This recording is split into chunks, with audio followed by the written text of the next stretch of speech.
I'm Linda Toms Barker. I'm with a company called IMPAQ International, and we do program evaluation primarily. We do other things, other kinds of research and studies as well, but mostly program evaluation. And today, I'm going to tell you a little bit about our experience so far as the evaluators of the initiative funded by the Hawaii Community Foundation to support SEL programs. I'm talking about a 3-year grant program. There are 11 schools around the state of Hawaii on different islands that receive these grants.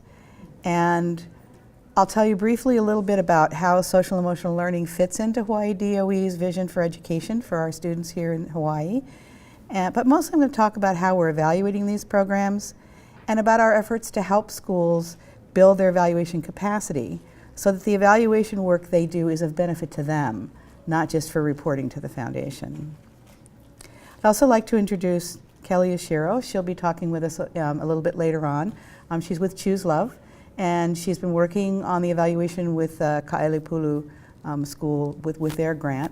So she'll tell us a little bit from sort of the school side, the trenches side, about this whole evaluation process. I'm the comedy. She's the serious. Oh, come on now, give me a break. But before I do, let's find out a little bit about who you all are. Raise your hands if you're a teacher. We got a couple of teachers. Raise your hand if you're a school administrator. Excellent, excellent. Glad to see you here. And if I didn't call what you are, tell me what you are.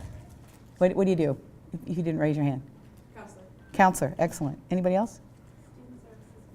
Student Services Coordinator. Outstanding. Anybody else? We get everybody? Yeah? Director of the Student Services Branch at Hostess. Oh, perfect. Great. Okay. And yes? I do research at the University of Hawaii. Okay. Outstanding. Yes? Community partner. Oh, excellent. Okay. I think we got everybody, right? Great. Well, welcome. Really glad you're here. Really glad that you care enough about evaluation to be here on a Friday morning.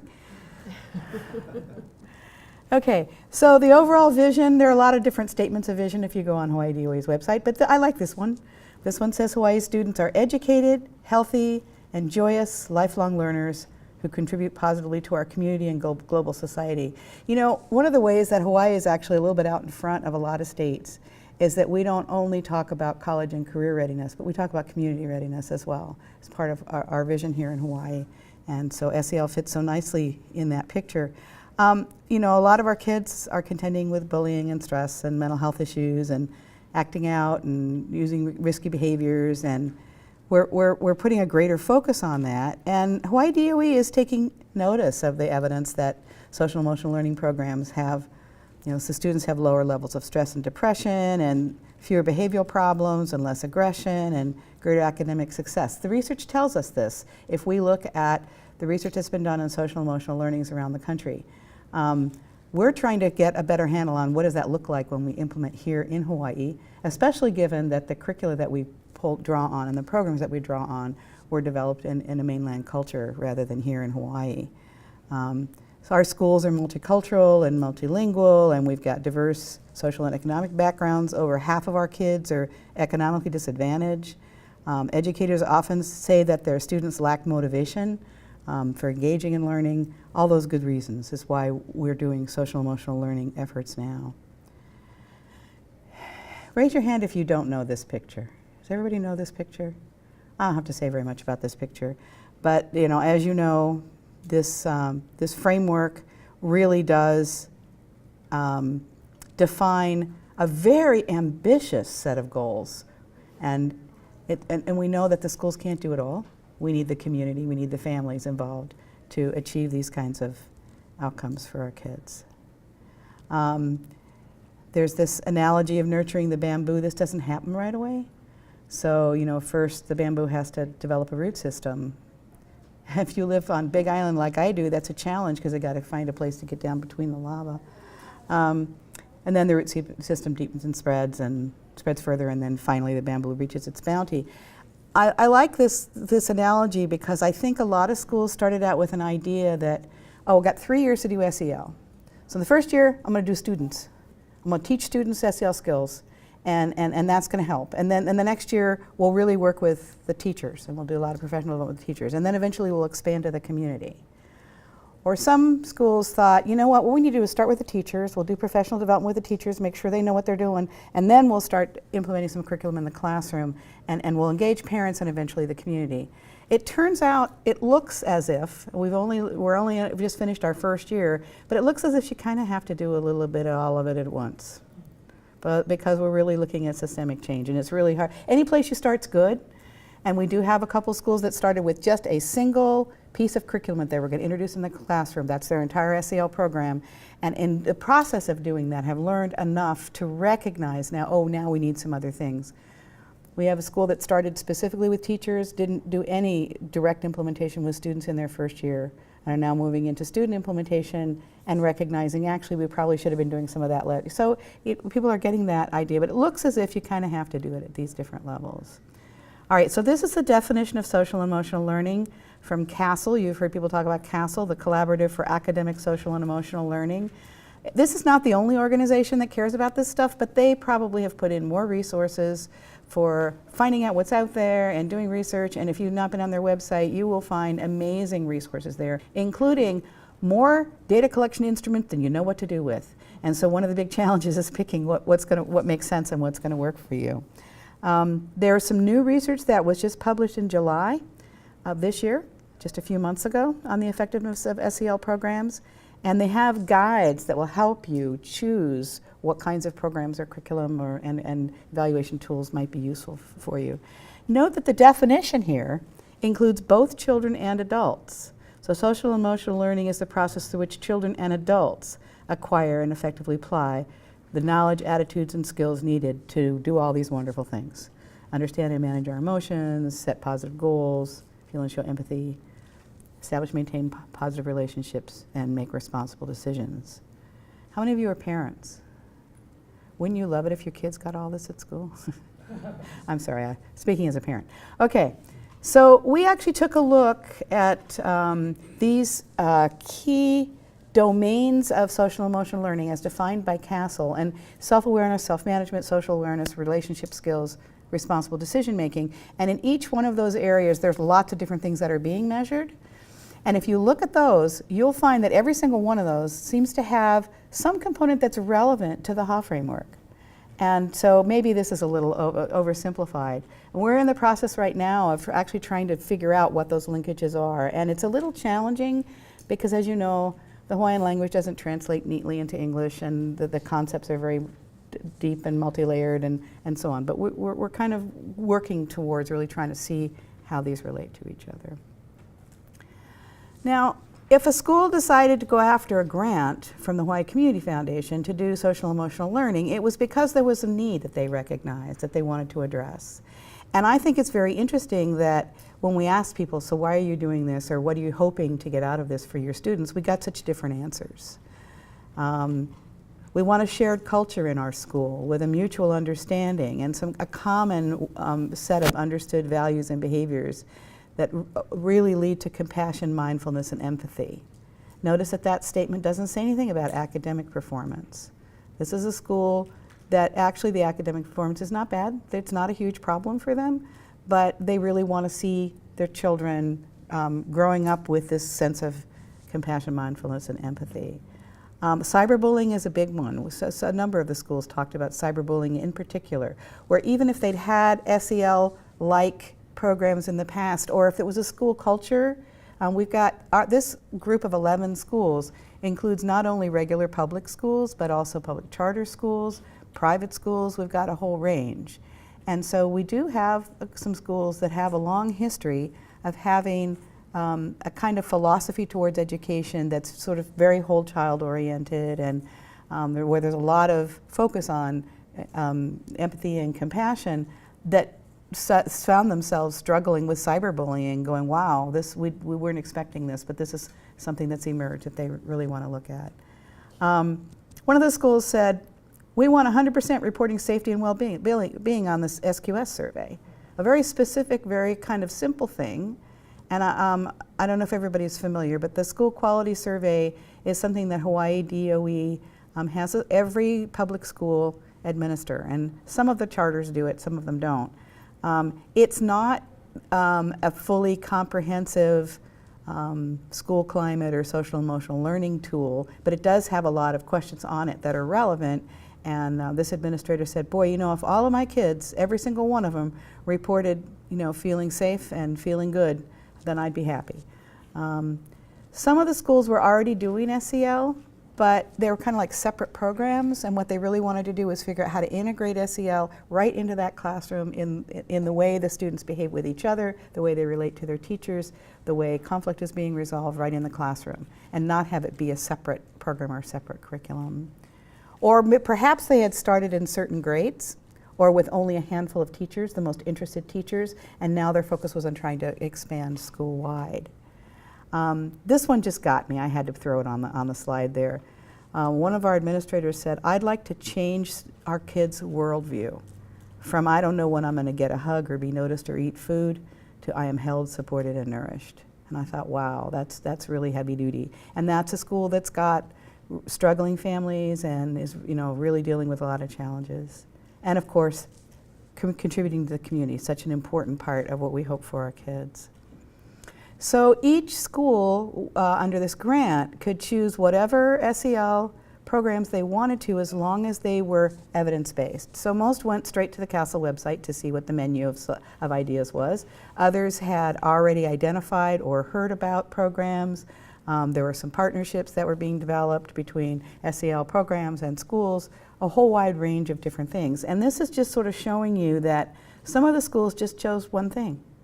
I think one of them is actually missing on here. Yeah, there's one of them chose a program called No Bully. I don't know if you've heard about that, but it's basically a very brief 15-minute intervention. Doesn't use up a lot of classroom time, doesn't require a huge amount of training, but they already were doing other SEL things. But some of these schools are doing lots of things. Look at this one that's doing positive discipline, growth mindset, responsive classroom, second step, and mindfulness student court. So a lot of different, all over the place. So as evaluators, this has been fun. Oh, they're all doing something different. So what are the schools measuring? But this, by the way, this is a great photo from the yearbook of one of our schools. This is a classroom activity that all the students were doing for SEL, and then when they were done, they put their hands on their head. Anyway, I like that picture. So this is the theoretical overview of SEL from Castle. And it points out, first of all, that there's a lot of different SEL approaches. And explicit SEL skills instruction is only one of them. So when we think about SEL, it's not just, what's this package I take into my classroom to teach some skills to the kids? There are teacher instructional practices that are an important part of this. Integration with academic curriculum areas so that it's not separate curriculum at all. It's the way in which you teach a certain type of academic curriculum. And then, of course, organizational, cultural, and climate changes in the school. So something like, for example, having safe spaces, a place where kids can go when they're getting overly stressed out and they just need to chill. That's a school-wide cultural change rather than an SEL skills program. All right, so you've got all these different approaches, and there might be a mixture of them. And then what are you going to look at? Well, for short-term outcomes, Castle's identified SEL skills acquisition, and not only for the students, but also for the adults. Improved attitudes and an enhanced learning environment ultimately should all hopefully lead to positive social behavior, fewer behavior problems, less emotional distress, and improved academic performance. So that's sort of their way of looking at this whole picture. So we said, okay, let's start with looking at what did all the grantees say they were going to do in terms of evaluation. So we read everybody's grant proposals, and some of them promised the sun, the moon, and the stars in their grants, and some of them said very little about program evaluation in their grants, except we know we have to evaluate it and we'll figure it out. So it was all over the place. So we took a look at what was there, and we realized that it would be important to get as much of a perspective from the schools themselves as possible, but nobody had any time. It wasn't like we could have lots of meetings with all the grantees and get everybody together. Nobody had time to talk about it. So what we did was we invited schools to participate in a small working group, and we met a few times, and it was great. It was very helpful. But again, it's a time burden, so we haven't met lately, but we will meet again. So we talked about the different types of outcome measures and realized that all those different outcomes might not be appropriate to every school. Perhaps what your school is doing is not directly addressing SEL skills for the students, and if so, then you don't want to measure change in SEL skills.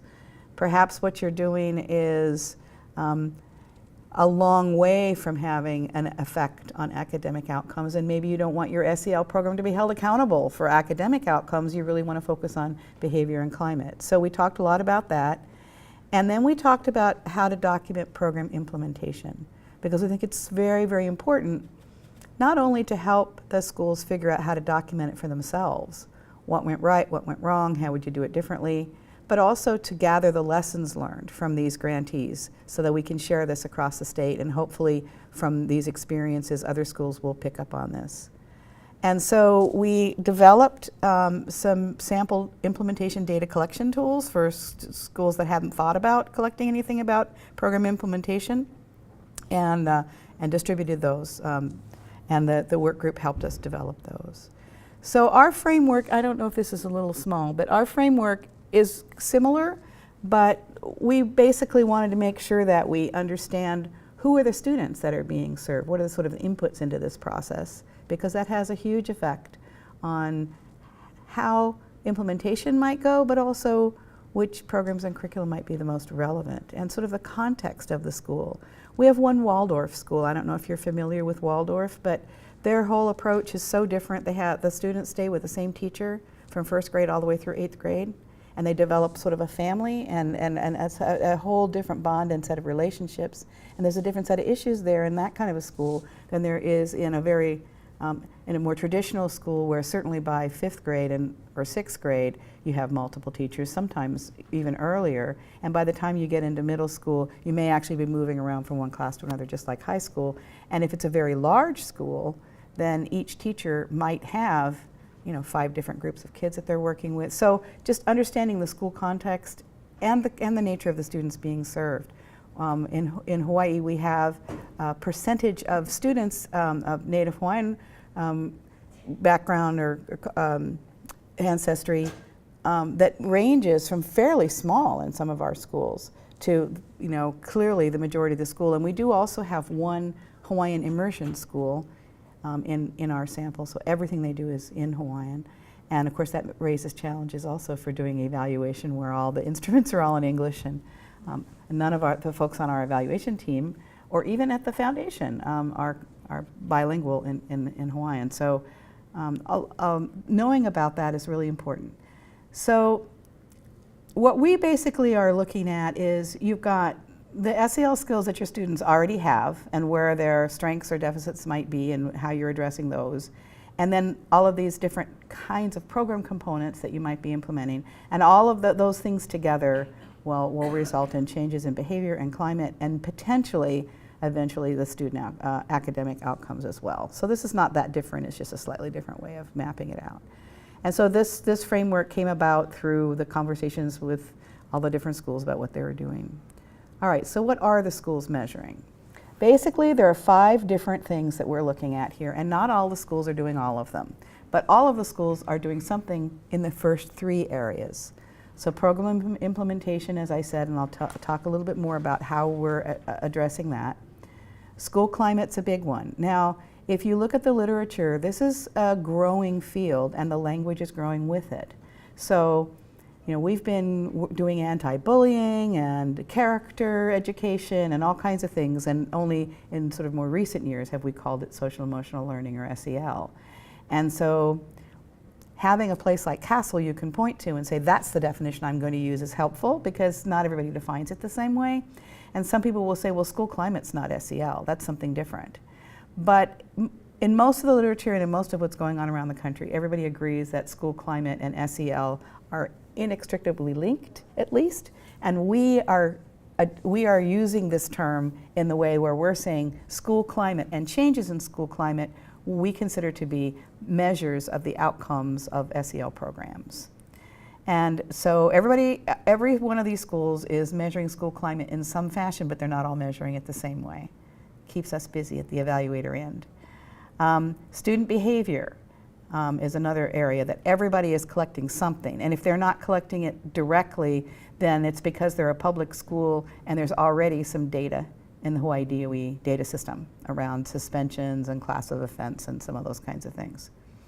Now, a few of our schools thought they wanted to measure SEL skills and competencies initially, and then looked at the kind of programs that they're doing and said, actually, we're not addressing that directly in our programs, so maybe we don't really want to measure that as an outcome after all. And some of our schools weren't planning on doing that and are saying, you know what, we're really seeing some changes in our kids and we want to measure that. So there's a little bit of shifting happening in this second year. The first year was, for some of our schools, dive right in, implement programs, do pre-post, collect data, and for some of our schools, the first year was more of a getting ready year, and the second year is where they're really implementing full force. And so there's a little bit of dust settling around which schools might be measuring SEL skills and competencies, and we only have 2 of our 11 schools at this point that have identified academic success as one of the things that they want to measure. All right, so let's talk a little bit about program implementation. So what do we want to know about program implementation? We want to know how it's being implemented, what activities are taking place, how often, how much time is being spent on those, who are the different players in this process, where do the school counselors fit, what's the teacher's role, what about other faculty at the school, what about the leadership team, is the principal directly involved or is it more at a vice principal? Just who are all the players? So we can really understand what does it take to do this and what other kinds of resources are needed besides these staff players. What does it take? Well, you know, how much professional development is part of this, and you know, are there extra curriculum resources? Some of these programs are great and the teachers are so excited about it, they want additional material, so they're going out and they're finding stories and books and activities that help reinforce what they're doing in their SEL. And so sometimes that's a burden, and sometimes a coordinator, an SEL coordinator in the school can help gather some of those resources for the teachers. So really trying to understand what are the resources that are needed to do this and what's the time involved. Because time's the big one. Everybody's worried about, I don't have time, we've got so much else to do, and how can you make this work? Some of our schools, the SEL coordinator actually makes the copies of the materials each week that are being used for a second step lesson or something like that, because otherwise the teachers might not get to it. And it's like somebody just hands them, oh, okay, good, I can just hand these out in 10 minutes at the beginning of the period, we can do this activity. So what's the time involved? And the time is not only about teacher time. It's, for example, in the No Bully program, is a teacher okay with students being pulled out for 15 minutes to participate in a solution team? Or sometimes it's, will the principal give 5 minutes each week at the faculty meeting to go around, to do a quick round robin of SEL tips where the teachers, you know, speak up with some tips, or to do an activity, some kind of focusing and mindful activity at the beginning of a faculty meeting, so that everybody in that meeting can be really focused on the meeting and practice those the same things that you would do in the classroom with your kids, do them with the adults as well. So there's lots of different types of time, and really trying to understand that. What challenges are being encountered, of course, and how the schools are approaching those, and what are the teachers' perceptions of the SEL program, and then any promising practices that are emerging. So we came up with some fairly simple samples of how you can collect some attendance data for certain types of activities. If there's after-school activities or think parent nights, or to collect some data about how much attendance there is for some of these. And activity time logs for things going on in the classroom. Not all the schools are doing this, but a few of those schools are. They have the teacher actually log, today we did 15 minutes of this, so that we can kind of see what's going on. Got documentation of meetings and trainings that are happening with the faculty and teachers. And then reflections. These are really valuable, and everybody's doing it differently. So some of the SEL programs have reflections built in as part of the process, where teachers meet at a certain time at the end of a unit and they discuss what happened and they generate reflections. And those are really valuable information about the implementation. In some cases, there's actually a reflection log, and teachers are asked to fill one out at the end of every week or at the end of every month. We also have a couple schools that are using a coordinator log, reflection log. So the coordinator checks in with the teachers, sees what's going on, and they fill out a reflection periodically. So this is some of the kinds of information that we're collecting on implementation. And then school climate. All right, so now the National School Climate Center is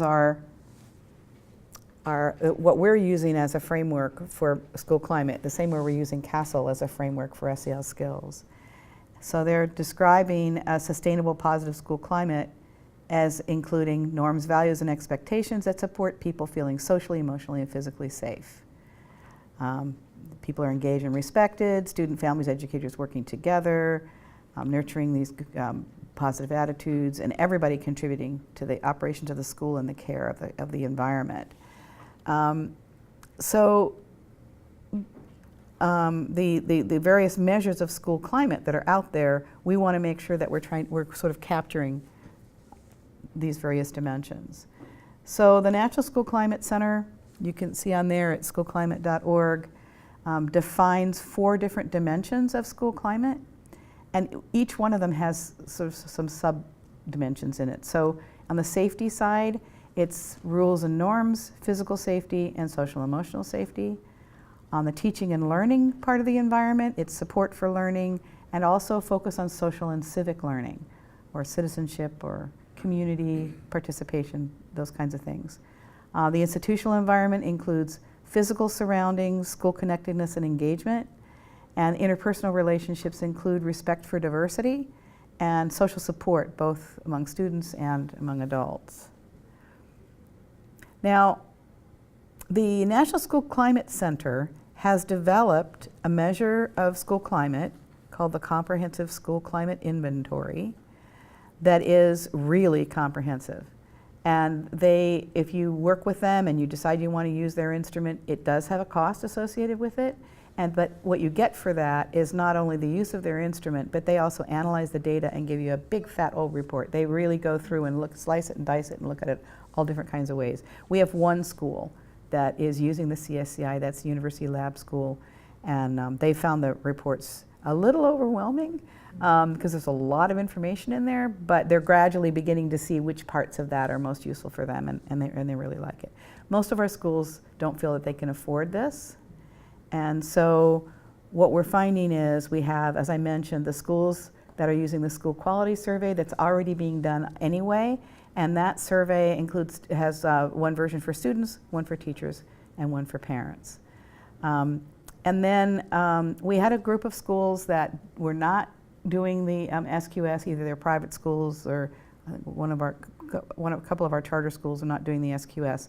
And so we got a group of them together, and we looked at lots of different instruments, and we decided that the Education for the Future survey was something, it's free to use if you make a commitment to use the data for continuous improvement. If you agree, we'll actually look at the data and we'll actually sit down and talk about it. We'll actually make sure that we actually are looking at it and really using it, then you can use their survey for free. And one of the benefits of doing that is these schools are surveying all of their students. If you want to really understand the climate of your school, you really want to get it from everyone, because everyone's affected by the climate. One of the drawbacks of the school quality survey that Hawaii DOE does is they only administer it to grades 4, 5, 7, 8, 9, and 11. So you're not going to get every single student in that data set. So our group got together, looked at the Education for the Future survey, and decided that yes, they would use it and maybe adapt it slightly. Then, as I mentioned, we have one school using Comprehensive School Climate Inventory, and then we have a couple of schools that are using measures that are specific to the program that they're doing. One of our schools is using a program called Ruler, and Ruler comes with its own snapshot surveys. And we also have another school that's been involved with Connect for Success, and that also has its own survey that's being used. So the school quality survey does address most of the SEL domains, but does not include respect for diversity or social and civic learning. And so that's sort of a limitation for the schools that are relying solely on the SQS. The Education for the Future survey also does not address every domain, and our schools that are using this instrument decided that of the things it did not include, the thing they were most concerned about was respect for diversity. And so we identified some respect for diversity questions from some other instruments, and they're going ahead and including those, adding those to their survey. They also added a couple of cultural identity questions. They felt that that was sort of a gap also that are related to some of the items in the HA framework.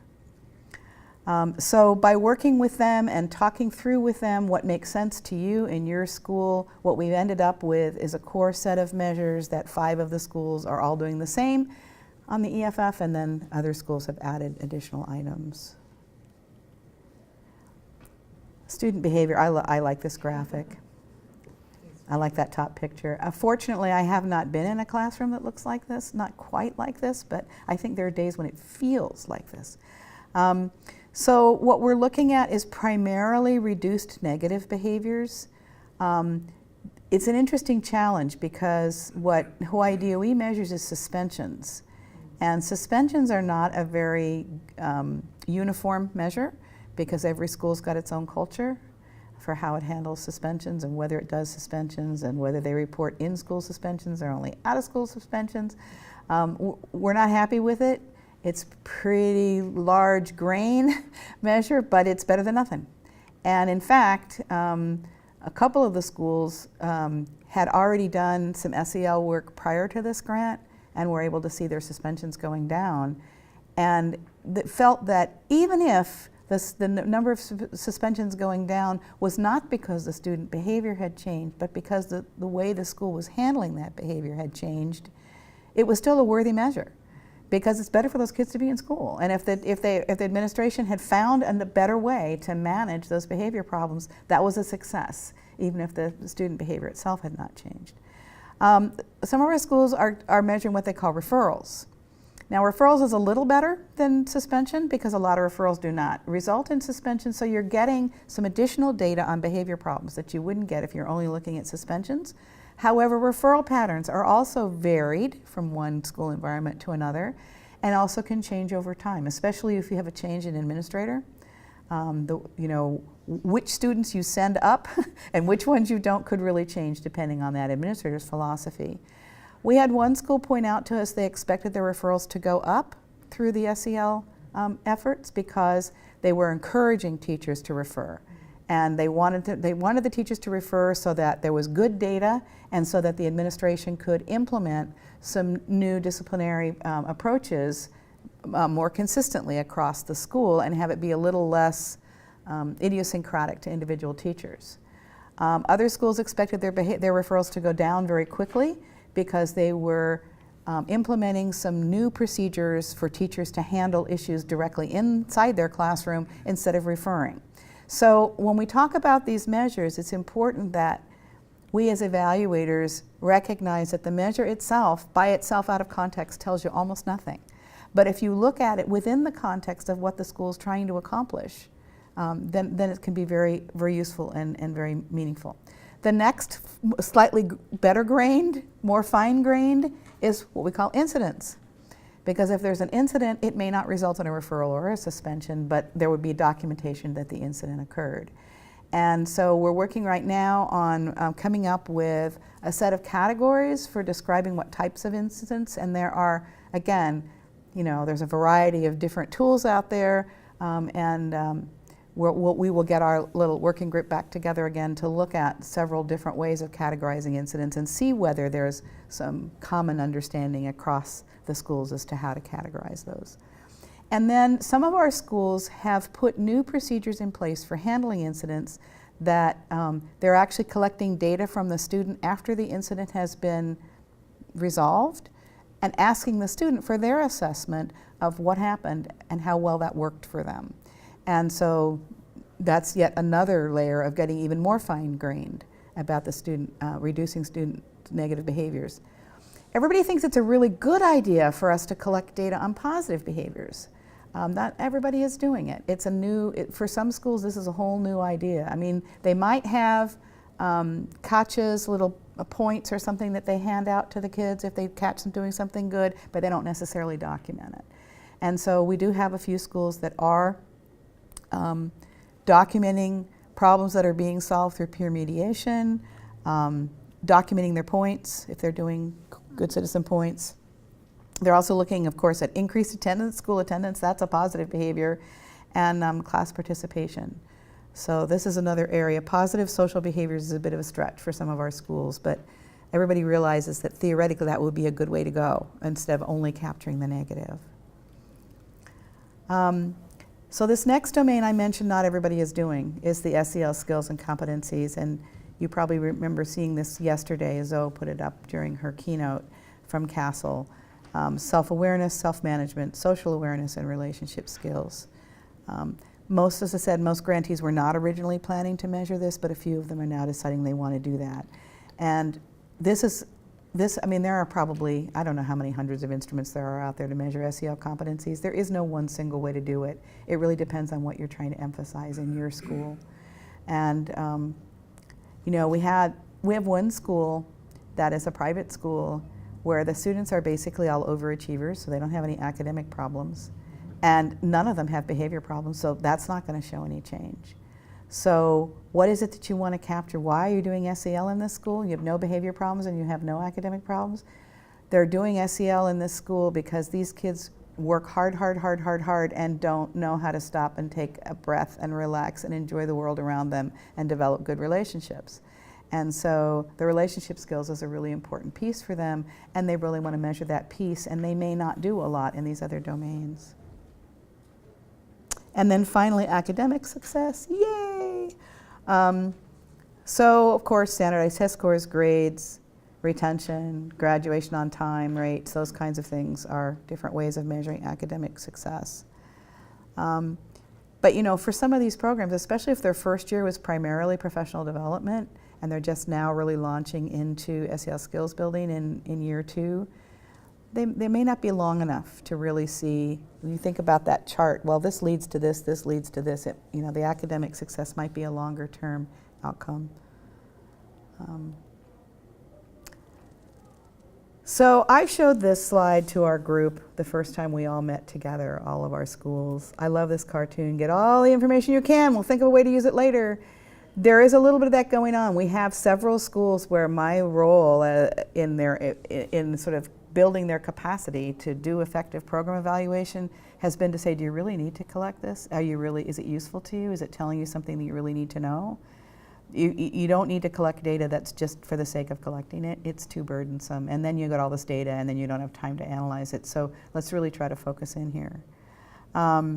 So yeah, we don't recommend get it all now and then figure out later how to use it. I really like this cartoon here too. So these geniuses here have this wonderful formula written on the board, and right in the middle of the formula it says, then a miracle occurs. I should be a little bit more explicit here in step 2. This is one of the arguments for really collecting implementation data. Because if you collect only numbers, then you'll know what the problem is, but you won't know why. You'll know where the problem is, but not how to fix it. So it's really important to really understand what it is that's actually taking place, that's really occurring, and try to get that information from more than one perspective. We had one school that was working with students with a student-driven behavior management approach, basically, and they found that there was like one little phrase that one of the kids used that all the other kids really liked, that they would sort of throw in every time there was this conversation going on, and it irritated people. And once the students got irritated, they weren't engaged in the process anymore. And if they hadn't asked the students what worked for you, what didn't work for you, they might not have found out about that. So the implementation is so important. So here's the advice that we give everybody. Focus on data that you can use. Use what's already available to the maximum extent you possibly can, because there's already a lot of data there. Use what's easy to collect. And plan for better data next year. If this is the best you can do this year, that's okay. Maybe next year you can get this other piece. Get the timing right. Think about when you're collecting the data. School climate, for example. The National School Climate Center recommends you only collect school climate data once a year. They don't recommend you do pre-post because school climate is a very slow moving thing. It takes a while to occur. So just collect at the same time every year and you will gradually see your change, and don't worry about trying to do pre-post within the same year. So getting the timing right on the data. And then choose data that can be easily summarized. If it's all over the place and you don't have any way to summarize it, there you are with reams and reams of data that you can't use. So this is the kind of advice that we're giving our schools. And we're doing a lot of one-on-one with individual schools as they stub their toe on something or trip across something. And so that's our focus there. So I just want to give you a couple of examples. I know that the text on here is too small to read, but so this is a chart where we have all of the schools that are doing education for the future. We've organized the questions on that survey according to the domains that the National School Climate Center has divided the world into. So we grouped the questions according to these domains, because looking at the data for every single individual question on the survey is overwhelming. So we've grouped them. And what we've done on this particular chart is look at high school versus middle school. And then the hatch marks are is a sum of all of the students. So you can kind of see that with the one in the middle there with the dark bar that's a little higher. What that's showing you is that the high school feels more physically safe. The students in the high school feel more physically safe than the ones in the middle school do. So it's that kind of, summarizing. And then here we broke it out by individual grade levels. And that's kind of interesting because the orange bar, that's the 7th graders. And the 7th graders, feel differently than the 8th graders. So there's just some simple ways to summarize. Now this was a big challenge. So you got a group of schools that are all using the Education for the Future survey, and you got a bunch of schools over here where we've got the SQS, and then we have the CSCI. So what we did, again, was group all of the questions by domain, regardless of what instrument they came from. Now we can't merge all the data together because they're on different scales. So even though the questions are similar in content, the wording is different, and they're on, some of them are on a 5-point scale, some of them are on a 7-point scale or a 3-point scale. So what we did with that is we said, okay, let's take a look at, for each school, their average score on whatever school climate survey they're using. And then we'll take a look at which are the domains that came in below average for their own school. So if you look at school number 1, this is baseline data. It's not, we don't have 1 year after yet. All we have is baseline from this last spring. It's not useless data. We can't see change over time, but we can still see where are the strengths and potential weaknesses, right? So school number 1, it might want to focus on social emotional security and physical security, because those are the two where it got the domains where it had the lower average scores. And these are actually in rank order. The one at the top, social emotional security, is the one with the most red dots. So most of our schools, that's their Achilles heel. Whereas you look at connectedness and engagement, which is the second to the bottom one there, they're almost all green. That means only 2 schools was that an area that was below their own average on their own instrument. And so that's just sort of a way of summarizing it and being able to use the data, even though it's only baseline, you can't see change over time, it gives you a sense of direction of what to focus on. So what are we going to be doing in these next couple of years? We're going to continue to focus on implementation. Implementation's changing, and there will be new challenges, and there will be new shifts and new changes. And we're going to continue to look at school climate and student behavior and SEL competencies and academic outcomes. I want a machine like this where you throw everything in and what comes out is a pie chart. Wouldn't that be fun? Don't you like that? Love that machine? So before I turn this over to Kelly, who's going to tell us about some of the evaluation work that she's been doing with Ka'elipulu and the Choose Love program, does anybody have any questions for me at this point? How long is, how long is are you working with? It's a 3-year, they have 3-year grants. So they just finished their first year. But in terms of the evaluation is for 3 years as well? Well, I'm hoping to extend it a little longer so that we'll have time afterwards. Right now it's written for 3 years, which But I think that the foundation gets it, that we need a little bit more time than that to analyze and report. What happened in this first year was that a lot of the schools couldn't give us all their data by the end of the school year. They had to wait until fall because they were waiting for things to happen over the summer, or people weren't around, or whatever it was. And so we're only just now doing our report for year one. So that ended in June. Yeah, so I hope we will extend the evaluation a little longer than the 3 years. And then who is the reporting? Is it just a community foundation? Is it just in the school? Are you making it public? Like how is it?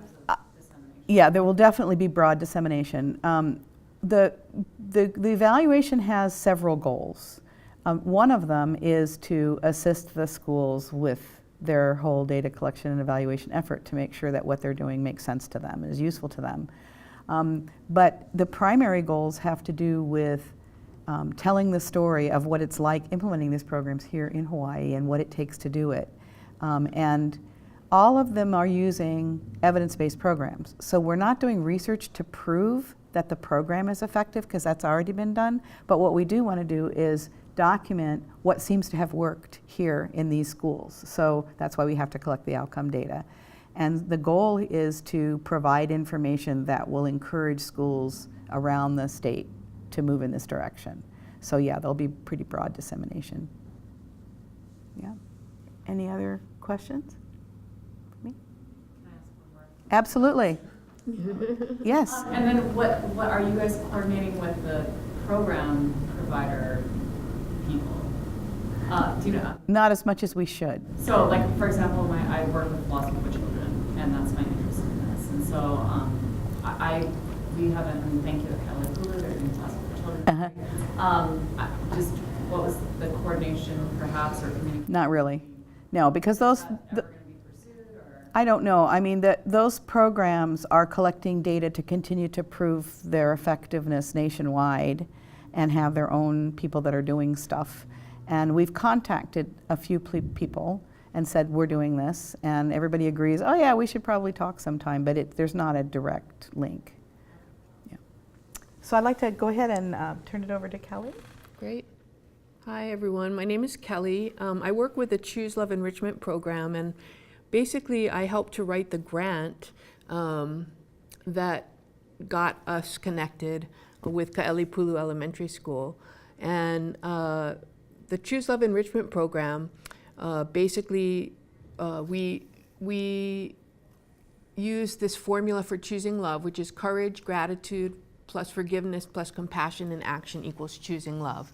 So I said that we're part of the comedy routine because really when we put the grant together, you know, when Linda was talking about some of the grantees, for example, you know, going after some outrageous goals, you know, we were one of them.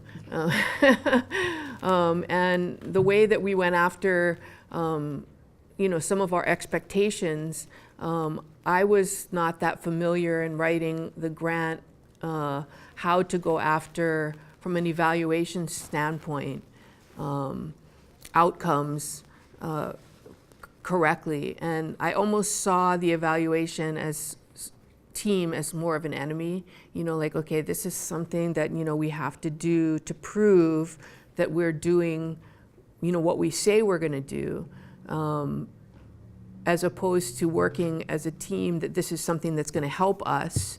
I saw, you know, I was more afraid of evaluation.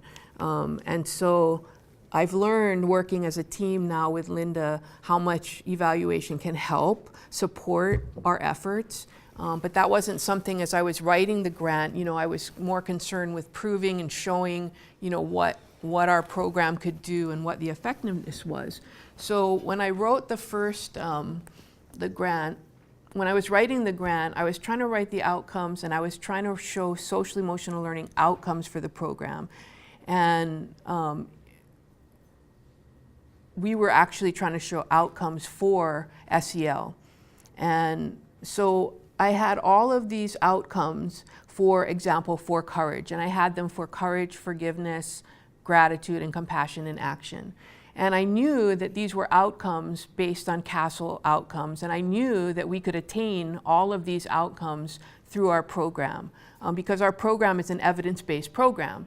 And I just didn't know how to provide, what we were going to do with this. So in my mind, I was thinking, okay, in year 1, we're going to do one of these outcomes, and we're going to hit it. We're going to just go for one of these outcomes. We're going to hit it at 100%. And the next year, we're going to hit a few more of the outcomes. And the next year, we're going to hit a few more of the outcomes. So by the end, we're going to have done all these outcomes, and we're going to hit it at 100%. This is how I wrote the grant, and we got the grant. And I'm sure they were laughing, and thinking, yeah, right, whatever, But they understood that they were going to work with us to make this more realistic. As we went through year 1, I realized that the reality was that what was happening was we're hitting all of these in 1 year. We're actually seeing all of these outcomes happen. It's just that they're not all happening at 100%, but we're building up to 100%. So I said, well, we need to revise our outcomes. And they said, exactly. So what we did was we revised our year 1 outcomes to say that all of the outcomes that we were doing, we were going after, except that we were going to do it, we were trying to reach 50% of our students or we were trying to reach a 50% level with all of our students. By year 2, maybe reach 75%, and by year 3, we hope to hit I still said 100%. I am very optimistic. I refuse to let go of that because I have a lot of faith in our program. So this was with the help of Linda and with the help of working as a team to better understand how to set goals and how to do outcomes. So that was one of the things that we are doing in our program, is we actually are doing the SEL outcomes. Another thing that we're doing is that we're doing videos. We're doing pre and post videos in all 4 of the units. So we're doing pre videos when we start Courage, and then post videos with a random sampling of kids. So we're taking 3 kids from each grade level. It's a kindergarten through 6th grade school.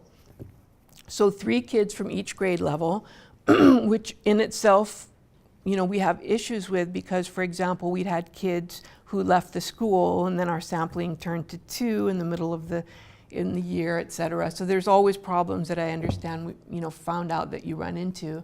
And then, of course, we had to make up questions, and so I'm scrambling in the beginning to come up with just good questions that I thought would be good pre and post questions.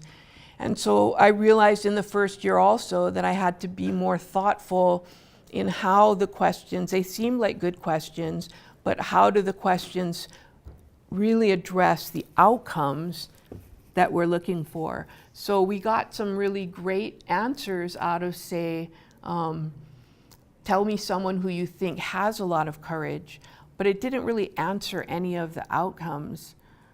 So there were some really cute answers that we got from that, but it didn't really help me. So in year 2, we came up with a different question.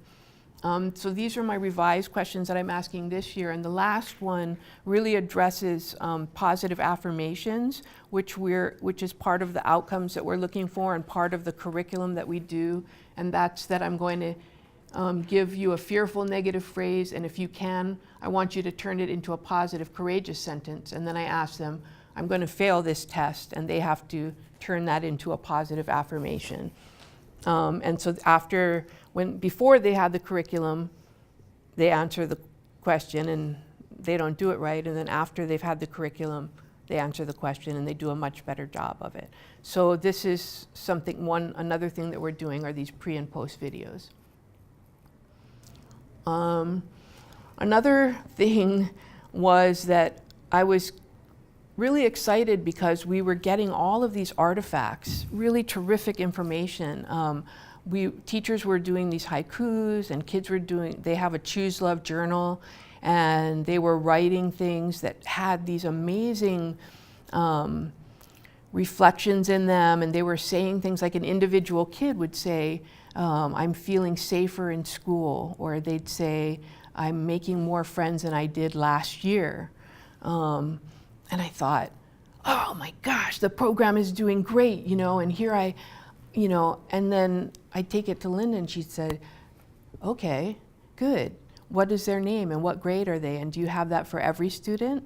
And, you know, and I was like, no, you know, and so, you know, she started to point out to me that this was great and you can use this as quantitative, but it's not, I mean, qualitative, you know, but it's not quantitative. You know, to have quantitative data, you have to have something for every kid, and you have to know beforehand where they were and after where they were, et cetera. So, I mean, it was a really big learning curve for me. We did do a pre and post test, but I just felt this was just so boring, you know, and I wanted to really, it was just so obvious to me that things were happening with the kids, and I could see it, and I just wanted everyone to know, look, I can see it, you know, but I learned a lot about measurement and how effective it was to demonstrate it on a quantitative basis. And so I'm learning that. We're doing more of that now. And this, I guess my main thing is this working as a team is very, very helpful, and working together with the person who's doing your evaluation, I think is really important. And it's been, for me, just the best part of the process is the fact that our evaluator works with us and comes out to our site and does a site evaluation. She meets with the principal, she meets with the different teachers, and she meets with me, and we talk about how the evaluation is going, and she really breaks things down for us. So that's been really, really helpful in us identifying how we can better improve our evaluation process in year 2. So this year we are keeping, for example, a log where every teacher is keeping track of how much time they're spending in the classroom, which we didn't do last year. And we do teacher reflections, which we did do last year. So we're keeping track of our time, et cetera. And we're still doing our pre and post surveys. So I think our evaluation for year 2 is going to be much improved. Mm-hmm. And you're still collecting your artifacts, right? And we are still, all right. And now I know that our artifacts aren't for nothing. They are good. They're good qualitative information. So. Yeah. Good. Does anybody have any questions for Callie? Yeah, as I said to Kelly, you know, those. The other thing you showed me was Scarlett Lewis, who developed this program, came to the school and did presentation and talked to the students as well as the teachers, and the students had written her letters. Yes. And some of the things they said in their letters were so moving. I said, it's evidence. It's evidence that the program is affecting these kids. It's just not. You can't measure how much it's affecting them. You can show those as examples, and anytime you produce any kind of a report where you're trying to influence people, if you want to produce something that's a summary of how great your program is as part of your dissemination to other schools or to other funding sources, you put those little vignettes in there and those little text boxes, you know, those are really powerful. They're really powerful evidence. It's just that they don't tell you how much. Right? So, yeah. This can be for either one of you. For the schools who decided to measure the SEL skills or competencies, is there a way that they're specifically measuring like the self-awareness, self-management, social awareness? Like, did they come up with their own scale? Okay, well, we're actually still working on that. So some of the schools have a curriculum that has SEL skills measures as part of it. They're usually designed into the curriculum so that you're doing an assessment first, figuring out where the weaknesses are, and then addressing those, and then you check later to see how it's going. But the schools that don't currently have SEL competency measures, we're working on figuring out, you know, maybe we can do the same thing we did with Education for the Future, where they would all agree. There's one called Panorama that is also public use. It doesn't cost you anything to use it. And it's very exhaustive. It has so many different tools in there for students, for teachers, for parents, and all these different domains. It's enormous. And so we're going to be taking a look at that and seeing if they want to pull some specific things from it rather than try to use the whole thing. What we recommend is if you find an instrument where the whole instrument works for you, that's the easiest thing to use because it's already been tested and validated and there's a scoring rubric and all of that. If you find an instrument that's too big, but you might want to just look at certain domains and you can ask all the questions around that domain, that's good because there's a way to score that, and that's already been. But you know what? If you don't even want all of those, if you can find some individual questions you like, at least that question has been tested and validated, and you don't have to make up your own wording for that. So we really encourage the use of existing tools to the extent that you can. Now, our Hawaiian Immersion School really is doing their own questions, and we had actually an interesting conversation about that because they're interested in, I don't know the Hawaiian term for it, but the principal refers to it as relationship building. And what he's really talking about is students understanding their relationship with their own ancestry, really fully understanding their genealogy, and understanding their relationship to place. So not just where they're from or different branches of their families are from, but what relationship their family has to a particular location. And perhaps this is a place where the family goes to feel very spiritual, and this is another place where they go for certain kinds of family celebrations. So all of that has to do with their relationship to their own roots and their own family and their relationship to the land. So it's relationship building between people as well. So it's very layered. We don't have a good English term for it. So he's been developing this a survey of the students where he's asking them some questions to find out how that's going for them. And the first question he started with was, is your teacher doing relationship building activities in your classroom? And I said to him, is that something you expect will increase over time? And he goes, no, every teacher does it. I said, well, if every teacher does it, then why are you asking that question? Because you already know the answer. Maybe you should try to find out how often. Or maybe what you want to know is, did they start to do it a lot at the beginning of the year and did it taper off? Or did they do very little at the beginning of the year and did it build up? So just trying to figure out exactly what you want to know. So yeah, we do have some people, at least that one school, I think there's one other that may be developing some of their own questions. But that whole range of domains of essay, that's a lot. And it's a lot to be trying to do it all at once, and it's a lot to be trying to measure it all at once. And so we're encouraging the schools to focus in on what are you working on the most? And let's try to measure that first. And then as you build and add more things, you might want to measure some more things. But yeah, the panorama is a really, somebody who's familiar with it, that's a wealth of questions that have all been tested and validated that you can draw from. Anybody else? Yeah. So you said mostly when we're looking at teachers involved in it, looking at their practices with it, how often are they doing it with fidelity? How much of the program are they using? Are they just teaching them this and that's it? Are there any schools that are looking at how it's affecting them? It's a really interesting that you should ask that question. We have some schools that knew from the get-go that they wanted the teachers to really experience social emotional learning of their own. But most of the schools didn't know that's what they wanted to do until they started getting into it. And now we go out and we talk to people about what happened this year, and every single school is talking about transformation of the adults, not just the teachers. In some of the schools, for example, in Kailupulu, every single person who works on that at that facility is involved in the professional development. We have 2 schools that have asked us for examples of teacher surveys to understand about teacher SEL skills, and the Panorama does have some of that as well. I don't think any of them started out assuming they were going to measure that. We had one school that was interested in measuring assessing teachers' attitudes towards SEL education, because they felt like if the teachers put up a wall, it was going to be really hard to get anywhere. And they ended up deciding they didn't need to do it.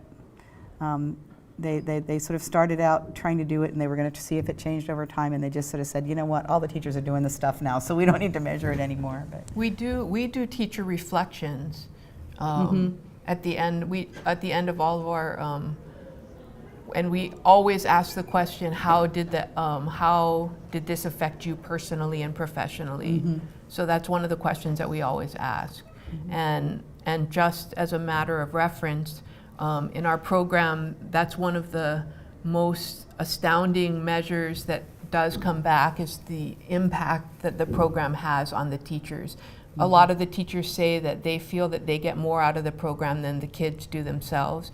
And we've had teachers say that it's affected them both professionally and personally in such a way. Some of them, we had one person say that they got off of antidepressants because of our program.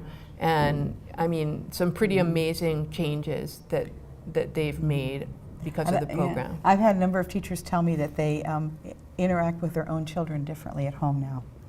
That's pretty big. Yeah. You know, you guys, we really need to let you go. We're not going anywhere. You're welcome to stay if you have any more questions for us. Thank you so much for coming and joining us today.